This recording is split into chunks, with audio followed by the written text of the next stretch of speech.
ശ്രീ ശങ്കുട്ടിദാസ്, ഇവിടെ നേരത്തെ ശ്രീ രാഹുൽ ഈശ്വർ സൂചിപ്പിച്ചതുപോലെ കഴിഞ്ഞ ലോക്സഭാ തെരഞ്ഞെടുപ്പിൽ BJPക്ക് വേണ്ടി വീഡിയോയിലൂടെ വോട്ട് അഭ്യർത്ഥിച്ച ആളാണ് മല്ലികാ സുകുമാരൻ. ആ മല്ലികാ സുകുമാരൻ ഇന്ന് RSS ഓർഗനൈസറോ ഒന്നും കാട്ടി പേടിപ്പിക്കേണ്ട മോനെ എന്ന് പറയുന്നത് നമ്മൾ കേട്ടു. അവരെ കൊണ്ടത് പറയിച്ചതാണ്. യഥാർത്ഥത്തിൽ നിങ്ങൾ സ്വന്തം കാലിന് വെടിവെക്കുന്ന പരിപാടിയല്ലേ? നോക്കൂ, കാരണഭൂതൻ തിരുവാതിര ഒരു പരിഹാസ രൂപേണ ഈ സിനിമയിൽ കാണിച്ചിട്ടുണ്ടല്ലോ. അതുകൊണ്ട് മുഖ്യമന്ത്രി പിണറായി വിജയൻ സിനിമ കാണാൻ പോവാതിരുന്നോ? പോയി കണ്ടു. അങ്ങനെ ഒരു സിനിമയോട് കാണിക്കേണ്ട സാമാന്യമായ സഹിഷ്ണുത കാണിച്ചാൽ ഈ പ്രശ്നമൊക്കെ ഉണ്ടോ? കേരളത്തിൽ നിങ്ങളൊരു ഫ്രിഞ്ച് ഗ്രൂപ്പായി ആരെ ആകർഷിക്കാനാണ്? രാഷ്ട്രീയമായി വലിയ മഠേത്തരമല്ലേ ഇത്? നീ ചോദിക്കുന്നതിന് മാത്രം ഉത്തരം പറഞ്ഞാൽ മതി കേട്ടോ. ശ്രീമാൻ അഭിലാഷ്, നിങ്ങൾ ഞങ്ങളെ ഇങ്ങനെ സ്നേഹിച്ച് കൊല്ലരുത്. ഞങ്ങളിങ്ങനെ അബദ്ധം പ്രവർത്തിക്കുന്നതിൽ അങ്ങേക്ക് വലിയ വിഷമമുണ്ടെങ്കിൽ അങ്ങ് ഞങ്ങളോടൊപ്പം ചേർന്നിട്ട് ഞങ്ങളെ നേർവഴിക്ക് നയിക്കൂ. അതല്ലാണ്ട് ഞാൻ എന്താണ് അങ്ങോട് പറയുക? കുറേ നേരമല്ല ഇങ്ങനെ സ്നേഹത്തിൽ പൊതിഞ്ഞിട്ടുള്ള ഈ കയ്പുകൾക്ക് ഞങ്ങൾക്ക് തന്നുകൊണ്ടിരിക്കുന്നു. ഞങ്ങൾ BJP വിമർശിച്ചതിനാണോ ഇവിടെ ഈ സിനിമയ്ക്കെതിരെ ഒരു ആരോപണം അല്ലെങ്കിൽ ഒരു പ്രക്ഷോഭം ഉണ്ടായിട്ടുള്ളത്? നോക്കൂ, ഇവിടെ BJPയുടെ ഭാഗത്ത് ഈ സിനിമയ്ക്കെതിരായിട്ടുള്ള എന്തെങ്കിലും ഒരു പരസ്യ പ്രസ്താവനയോ ഈ സിനിമ ബഹിഷ്കരിക്കണമെന്നൊരു ആവശ്യമോ ആ തിയേറ്ററിലേക്ക് ഒരു മാർച്ചോ ഏതെങ്കിലും നടനെതിരെയുള്ള എന്തെങ്കിലും പ്രതിഷേധപ്പെടണോ എന്തെങ്കിലും കാര്യം ഇവിടെ BJPയുടെ ഭാഗത്ത് ഉണ്ടായിട്ടുണ്ടോ? ഇവിടെ ഉണ്ടായിട്ടുള്ളത് ആരുടെ ഭാഗത്ത്? ഈ സിനിമ കണ്ട സാധാരണക്കാരായിട്ടുള്ള മനുഷ്യരുടെ പക്ഷത്ത് നിന്ന്.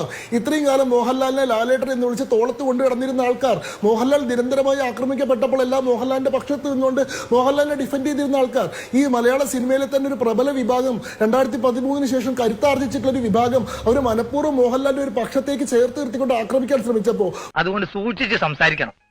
മോഹൻലാൽ സവർണാധിപത്യമുള്ള കഥാപാത്രങ്ങളെ മാത്രമേ വെള്ളിത്തിരയിൽ അവതരിപ്പിക്കുള്ളൂ, മമ്മൂട്ടി എല്ലാ വിഭാഗം കഥാപാത്രങ്ങളെ അവതരിപ്പിക്കൂ എന്ന് പറഞ്ഞപ്പോൾ, മോഹൻലാൽ ദേശീയ പക്ഷത്ത് ചേർന്ന് ബ്ലോഗ് എഴുതിയപ്പോൾ ബ്ലോഗേറ്റർ എന്ന് ആക്ഷേപിച്ചപ്പോൾ, മോഹൻലാൽ സൈനിക ബഹുമതി സ്വീകരിച്ച സമയത്ത് പൊണ്ണത്തടിയനെന്നും പോക്കാച്ചി തവളയെന്നും വിളിച്ച് ആക്ഷേപിച്ചപ്പോൾ, മോഹൻലാലിനെ അദ്ദേഹത്തിന്റെ വിശ്വശാന്തി ഫൗണ്ടേഷന്റെ പേരിൽ നിരന്തരമായിട്ട് ആക്രമിച്ചപ്പോൾ, മോഹൻലാലിന് ഇനി സിനിമാ ജീവിതം അവസാനിച്ചു, മോഹൻലാലിന്റെ പ്രതിഭ അവസാനിച്ചു എന്ന് പറഞ്ഞ് നിരന്തരമായിട്ട് ആക്ഷേപിച്ചപ്പോൾ, മോഹൻലാലിനെ സംഘിവൽക്കരിച്ചപ്പോ അത് നന്നായി ഇപ്പൊ തോന്നുന്നില്ലേ സാറിന്? അങ്ങനെയെല്ലാം നിരന്തരമായിട്ട് മോഹൻലാലിനെതിരെ ആക്രമണം ഉണ്ടായപ്പോൾ മോഹൻലാലിന് ഒപ്പം ചേർന്ന് നിന്നിട്ടുള്ള, മോഹൻലാൽ എന്ന പ്രതിഭ അംഗീകരിച്ചിട്ടുള്ള ഒരു വിഭാഗമുണ്ട്. ആ വിഭാഗം നമ്മുടെ പൊളിറ്റിക്കൽ സ്പെക്ട്രത്തിൽ റൈറ്റ് ഓഫ് ദ സെന്റർ നിൽക്കുന്ന ഒരു വിഭാഗമാണ്. അവർ ദേശീയവാദ കാഴ്ചപ്പാടുകളുള്ള ആളുകളാണ്.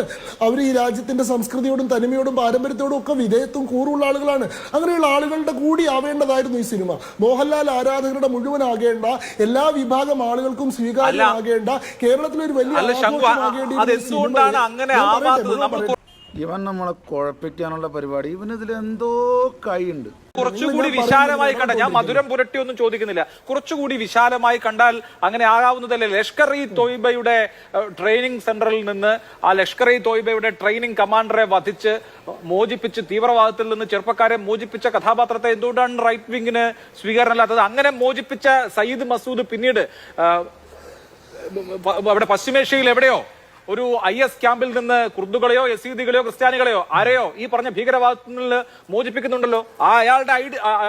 അയാളുടെ ഒരു വിഗ്രഹം എന്ന് പറയുന്നത് തന്നെ മോചിപ്പിച്ച അബ്രാം ഖുറേഷിയാണ്. അങ്ങനെ എല്ലാ തീവ്രവാദത്തെയും അല്ലെങ്കിൽ എല്ലാ തരത്തിലുള്ള മനുഷ്യവിരുദ്ധതയും ഇത് ചൂണ്ടിക്കാണിക്കുന്നില്ല. നിങ്ങൾ എന്തുകൊണ്ടാണ് ആ ആംഗിൾ കാണാത്തതെന്ന്? Brain mapping, polygraph, narco analysis, കന്യകത്വ പരിശോധന, ഇതൊക്കെയല്ലേ ഉദ്ദേശിച്ചത്? നോക്കൂ, നിങ്ങൾ വളരെ ലൗഡായിട്ടൊരു മുദ്രാവാക്യം മുഴക്കുകയും അതിന് താഴെ കൂടെ വളരെ സൈലന്റ് ആയിട്ടുള്ള എന്തെങ്കിലും വിസ്പറിംഗ് നടത്തുകയും ചെയ്തതിനു ശേഷം ഇതിന് രണ്ടിനെയും തമ്മിൽ ബാലൻസ് ചെയ്യുന്നതിൽ എന്തെങ്കിലും അർത്ഥമുണ്ടോ?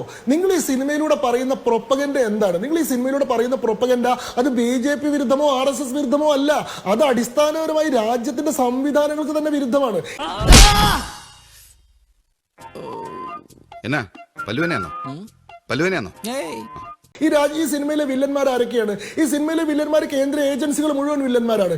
ED ആയിക്കോട്ടെ, NIA ആയിക്കോട്ടെ, CBI ആയിക്കോട്ടെ, കോടതികളായിക്കോട്ടെ, കേന്ദ്ര സർക്കാർ ആയിക്കോട്ടെ, രാജ്യത്തെ ഭരിക്കുന്ന സംവിധാനം ആയിക്കോട്ടെ, മന്ത്രി ആയിക്കോട്ടെ, കോടതി ആയിക്കോട്ടെ, എല്ലാവരും മോശമാണ്. തീർത്തും അരാഷ്ട്രീയമായിട്ടുള്ള അനാർക്കിക് ആയിട്ടുള്ള ഒരു നിലപാട് സ്വീകരിക്കുന്നു. എന്നാൽ ഈ സിനിമയിലെ നായകൻ ആരാണ്? നിങ്ങൾ പറയുന്നു സയ്യിദ് മസൂദ് ആണ് വില്ലൻ നായകൻ. അദ്ദേഹം ഇങ്ങനത്തെ സെക്യുലർ ക്രെഡൻഷ്യൽ ഉള്ള ആളാണ്. അദ്ദേഹം ഭീകരവാദ ക്യാമ്പിൽ വെച്ച് മുദ്രാവാക്യം ഏറ്റുവിളിക്കുന്നില്ല. അദ്ദേഹം യസീദി തീവ്രവാദികളെ സംരക്ഷിക്കുന്നു എന്നൊക്കെ. ആ ക്യാരക്ടറിന്റെ ഡെപ്പിക്ഷൻ എന്തായിട്ടാണ് കഴിഞ്ഞ സിനിമയിൽ തന്നെ പറഞ്ഞിട്ടുള്ളത്? അദ്ദേഹം ഒരു വലിയ തീവ്രവാദ നെറ്റ്വർക്കിന് നേതൃത്വം കൊടുക്കുന്ന അബ്രാം ഖുറേഷിയുടെ ഒരു കമാൻഡറാണ് അദ്ദേഹം എന്ന് പറയുന്നുണ്ട്. ഈ സായിദ് മസൂദ് ഉള്ള പേര് തന്നെ ഉണ്ടാക്കിയത് എങ്ങനെയാണെന്ന് ആലോചിച്ചാൽ മനസ്സിലാവും. ലഷ്കർ ഇ തോയ്ബയുടെ ഹാഫിസ് സയ്യിദും അതേപോലെ പേര് ചേർത്താണെന്നുള്ളത് നിങ്ങളുടെ ഒരു പ്രൊപ്പഗാൻഡയാണ് ശംഖു. ഇവിടെ ഇപ്പോ ആ സിനിമയിൽ ഞാൻ ആ സിനിമയുടെ കണ്ടന്റ് പറയില്ല, ആ സിനിമയിൽ തന്നെ പറയുന്നുണ്ട് നമുക്ക് മനസ്സിലാവുമല്ലോ ഇസ്ലാമിസ്റ്റ് അതായത് ജിഹാദികൾക്കും അതുപോലെ തന്നെ ഈ ചൈന ബേസ്ഡ് ആയിട്ടുള്ള ഡ്രഗ് കാർട്ടൽസിനെയും ഒക്കെ ഒരുപോലെ എതിർക്കുന്ന, ആഫ്രിക്കൻ ഡ്രഗ് കാർട്ടൽസിനെയും ജിഹാദികളെയും ഒരുപോലെ എതിർക്കുന്ന അവരുടെ ശത്രുപക്ഷത്തുള്ള ഒരു സംവിധാനമാണ് ഈ അബ്രാം ഖുറേഷി ഒക്കെ എന്നുള്ളത്. ഞാൻ ഈ സിനിമയുടെ അതൊക്കെ ഫിക്ഷണൽ ആയിട്ടുള്ള കാര്യമാണ്, ഞാൻ ഈ ഫിക്ഷൻ എന്നോ മഹത്തായ കാര്യമാണെന്ന് പറയല്ല. പക്ഷെ അങ്ങനെയുള്ള ഒരു കാര്യത്തെ നിങ്ങൾ ഇത് ഹിന്ദു വിരുദ്ധമാണ്, ഇത് പ്രോ ജിഹാദിസ്റ്റ് ആണ് അല്ലെങ്കിൽ ഇസ്ലാമിസ്റ്റ് ലൈനാണ് സ്വീകരിച്ചതെന്നൊക്കെ പറയുന്നത് വെറുതെയാണ്. സിനിമയെങ്കിലും കണ്ടിട്ടല്ലേ അങ്ങനെ ഒരു ലൈൻ എടുക്കേണ്ടത്. എടാ നമ്മള് വിചാരിച്ച പോലെ സാർ അത്ര പൊട്ടനൊന്നും അല്ല. സാർ ഇതൊക്കെ എങ്ങനെ പഠിച്ചു? നോക്കൂ, നിങ്ങൾക്ക് ആ സിനിമ കണ്ടിട്ട് അങ്ങനെ തോന്നിയില്ല എന്നുള്ളത് ശരി, സമ്മതിച്ചു. അങ്ങ് ആ സിനിമ കണ്ടിട്ട് അങ്ങനെയാണെന്ന് തോന്നിയിട്ടുള്ള ധാരാളം ആളുകളുണ്ട്. അവർക്ക് പ്രതിഷേധിക്കാനുള്ള അവകാശമില്ലേ? മുകളിലത്തെ പണി തീർന്നോ സാർ? താഴത്തെ പണിയും തീർന്നു. അത് കണ്ണ് തള്ളിയിരിക്കണ അറിയാം. നിങ്ങൾ നിരന്തരമായി പറഞ്ഞുകൊണ്ടിരിക്കുന്നു സംഘപരിവാർ ആക്രമണം, സംഘപരിവാർ ആക്രമണം എന്ന്. സംഘപരിവാർ എന്ത് ആക്രമണമാണ് നടത്തിയത്? സംഘപരിവാർ ഓർഗനൈസറിൽ ലേഖനം എഴുതിയതാണോ കുറ്റം? പൃഥ്വിരാജിന് സിനിമ എടുക്കാനുള്ള അവകാശം ഉള്ളതുപോലെ സംഘപരിവാർ അനുകൂലികൾക്ക് അവരുടെ മാധ്യമങ്ങളിൽ ലേഖനങ്ങൾ എഴുതാനുള്ള അവകാശം. വേറെ അഭിപ്രായ പ്രകടനം നടത്താൻ പാടില്ലേ? അഭിപ്രായ പ്രകടനം നടത്താൻ പാടില്ല. നിങ്ങൾ പറഞ്ഞു മോഹൻലാൽ ഖേദം പ്രകടിപ്പിച്ചു, പൃഥ്വിരാജ് അത് ഷെയർ ചെയ്തു, അതോടുകൂടി എല്ലാ പ്രതിഷേധങ്ങളും അവസാനിക്കണമെന്ന്. അങ്ങനെ വിധി പറയാൻ നിങ്ങൾക്ക് എന്താണ് അവകാശം? എന്റെ പ്രതിഷേധം അവസാനിച്ചിട്ടില്ല.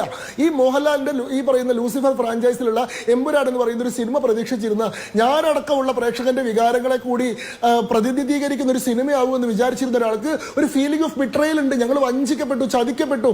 ഒരു പക്ഷത്തോട് ചേർന്ന് നിന്ന് നമ്മളെ ആക്ഷേപിക്കാനും നമ്മളെ ആക്രമിക്കാനുമുള്ള അന്യായമായിട്ടുള്ള ഒരു പ്രൊപ്പഗൻഡയായിട്ടാണ് ഈ സിനിമ ഉപയോഗിക്കപ്പെട്ടത് എന്നുള്ള വിഷമമുണ്ട്.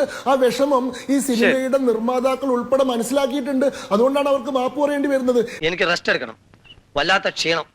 ആയിക്കോട്ടെ, പക്ഷെ ഈ റെസ്റ്റ് എന്നും വേണ്ടി വരുമോ? ഇല്ല, വർക്കിംഗ് ഡേയ്സിൽ മാത്രം. ഇവിടെ നോക്കൂ, ഇതില് ഈ സിനിമയുടെ മൊത്തത്തിലുള്ള ഇതിവൃത്തം എടുത്ത് നോക്കിക്കഴിഞ്ഞാൽ അതിന് BJP വിമർശനമൊന്നുമല്ല അതിലത്തെ പ്രശ്നം. ഈ സിനിമയുടെ ടോട്ടൽ സ്ട്രക്ചർ തന്നെ ഇന്ത്യൻ യൂണിയൻ എന്ന് പറയുന്ന സംവിധാനത്തിൽ ഇവിടുത്തെ പൗരന്മാരുടെ വിശ്വാസത്തെ ഇല്ലാതാക്കുന്നത് പോലെ ഇവിടെയുള്ള അതിന് സൈലന്റ് നരേറ്റീവുകൾ എന്തൊക്കെയാണ്? ലഷ്കർ ഇ തോയ്ബ ക്യാമ്പിൽ അകപ്പെടുന്ന ആരൊക്കെയാണ്? ഈ ഹിന്ദുത്വ ഭീകരതയുടെ വിക്ടിംസ് ആയിട്ടുള്ള മുസ്ലിംസ് ആണ്. അതായത് ലഷ്കർ ഇ തോയ്ബിനെ പോലും ന്യായീകരിക്കുകയാണ്. അവർ യഥാർത്ഥത്തിൽ ഇവിടുത്തെ വിക്ടിംസ് ആയിട്ടുള്ള മുസ്ലിങ്ങൾക്ക് പ്രതികാരം ചെയ്യാനുള്ള അവസരം കൊടുക്കുകയാണ്. ഇസ്ലാമിക തീവ്രവാദത്തിന്റെ പോലും കാരണം ഹിന്ദുത്വ വയലൻസ് ആണ്. ഹിന്ദുത്വ വയലൻസിന്റെ ഉൽപ്പന്നമായിട്ടാണ് ഇവരൊക്കെ ലഷ്കർ ഇ തോയ്ബ ക്യാമ്പിലേക്ക് എത്തപ്പെടുന്നത്. അല്ലാതെ രാജ്യവിരുദ്ധതയല്ല തീവ്രവാദികളെ സൃഷ്ടിക്കുന്നത്, ഹിന്ദുത്വ ഭീകരതയാണ്. ഇതിനെതിരെ പ്രതികാരം ചെയ്യാനുള്ള അവകാശം ഒരു വിഭാഗത്തിനുണ്ടെന്നാ പറയുന്നത്. നിങ്ങളുടെ ഇരകളുടെ പ്രതികാരത്തെ കാൽപ്പനികവൽക്കരിക്കുമ്പോ അല്ല, ഓരോരുത്തർ ഞാൻ പറഞ്ഞില്ലേ, ഓരോരുത്തർ ഓരോ തരത്തിലാണ് സിനിമയെ കാണുന്നത്. അങ്ങനെ കാണുന്നത് കുഴപ്പമൊന്നുമല്ല. പക്ഷെ ആ കാഴ്ചയുടെ സമ്മർദ്ദമോ ഭീഷണിയോ കൊണ്ട് സിനിമാ മേക്കേഴ്സിന് അവരുടെ യഥാർത്ഥ ആ സിനിമയിൽ നിന്ന് മാറ്റങ്ങൾ വരുത്തേണ്ടി വരുന്നു എന്നുള്ളതാണ് ദൗർഭാഗ്യകരമായ. ഇപ്പൊ ശംഖു കണ്ടതുപോലെ സിനിമ കാണുന്നതിന് കുഴപ്പമില്ല, അതൊരു അനുവാചകന്റെ സ്വാതന്ത്ര്യമാണ്. അടിപൊളി. പക്ഷേ അതൊരു സമ്മർദ്ദമായി മാറുന്നതാണല്ലോ പ്രശ്നം. ഞാൻ ഈ സിനിമ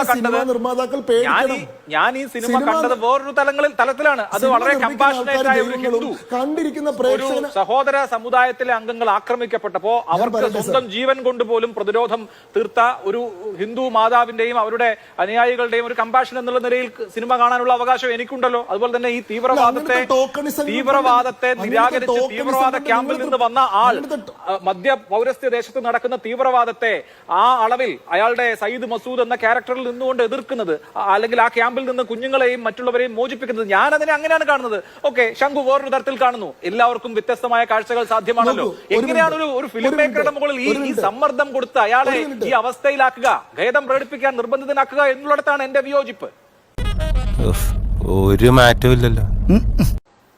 ഒരൊറ്റ മിനിറ്റ് സാർ, ഒറ്റ മിനിറ്റ്. നിങ്ങൾക്ക് ഇത്രയും ടോക്കണിസം കൊണ്ട് തൃപ്തിപ്പെടുമായിരിക്കും. ഞാൻ ഒരൊറ്റ ചോദ്യം മാത്രം അങ്ങോട്ട് ചോദിക്കട്ടെ. ഈ സിനിമയുടെ കഥ കുറച്ചുകൂടി മുൻപാണ് ആരംഭിക്കുന്നതെന്ന് വിചാരിക്കുക. 2002 ഫെബ്രുവരി 27 ഈ കഥ ആരംഭിക്കുന്നത്.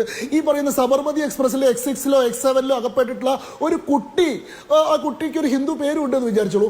ആ കുട്ടി പിന്നീട് ഇന്ന് രാജ്യം ഭരിക്കുന്ന വളരെ പ്രബലനായിട്ടുള്ള ഒരു മുസ്ലിം രാഷ്ട്രീയ നേതാവിനോട് പ്രതികാരം ചെയ്യുന്നതായിട്ടാണ് ഈ സിനിമ വന്നിരുന്നെങ്കിൽ ഇതേ ലിബറൽ വായനകൾ നിങ്ങൾ നടത്തുമായിരുന്നോ? ഗോത്ര കലാപത്തിന്റെ വിക്ടിമായിട്ടുള്ള ഒരാള് 24 വർഷങ്ങൾക്ക് ശേഷം വന്ന് പ്രതികാരം നടത്തുന്നതാണ് ഈ ലൂസിഫർ സിനിമയുടെ ഇതിവൃത്തമെങ്കിൽ ഇത് സംഘപരിവാറിന്റെ ഗൂഢാലോചന, അജണ്ടകൾ ഒളിച്ചു കടത്തൽ എന്നൊക്കെ നിങ്ങൾ പറയുമായിരുന്നില്ലേ? ഇങ്ങനെ ഇത്രയും കൃത്യമായിട്ട്, അതായത് 2002 നമ്മൾ പ്രതികാരം ചെയ്യണം, ഗുജറാത്ത് മറക്കരുത്, ബാബറി മറക്കരുത് എന്ന് പറയുന്ന വീണ്ടും വീണ്ടും സമൂഹത്തിൽ കലാപങ്ങൾ സൃഷ്ടിക്കാനുള്ള വിദ്വേഷത്തിന്റെ മുദ്രാവാക്യങ്ങളെ സിനിമയാക്കി എടുത്തിട്ട് ആ പ്രൊപ്പഗൻഡ ആളുകൾ വെള്ളം കൂട്ടാണ്ട് വിഴുങ്ങണം, അതിനെതിരെ ആരും പ്രതിഷേധമൊന്നും ഉന്നയിക്കരുതെന്ന് പറയുന്നത് നിങ്ങളുടെ സ്വപ്നമാണ്. അത്തരത്തിലുള്ള ആവിഷ്കാര സ്വാതന്ത്ര്യവാദികളൊന്നും അല്ലല്ലോ നിങ്ങൾ. നിങ്ങളുടെ ആശയങ്ങൾക്കെതിരായിട്ട് സിനിമകൾ വന്ന സമയത്ത് നിങ്ങൾ ഇതേപോലെ പ്രതിഷേധിച്ചിട്ടില്ലേ? കേരള സ്റ്റോറി വന്നപ്പോൾ, കശ്മീർ ഫയൽസ് വന്നപ്പോൾ നിങ്ങളുടെയൊക്കെ പ്രതികരണം എന്തായിരുന്നു? ഇതേ മുരളി ഗോപിയുടെ ലെഫ്റ്റ് വന്നപ്പോൾ എന്തായിരുന്നു നിങ്ങളുടെ പ്രതികരണം?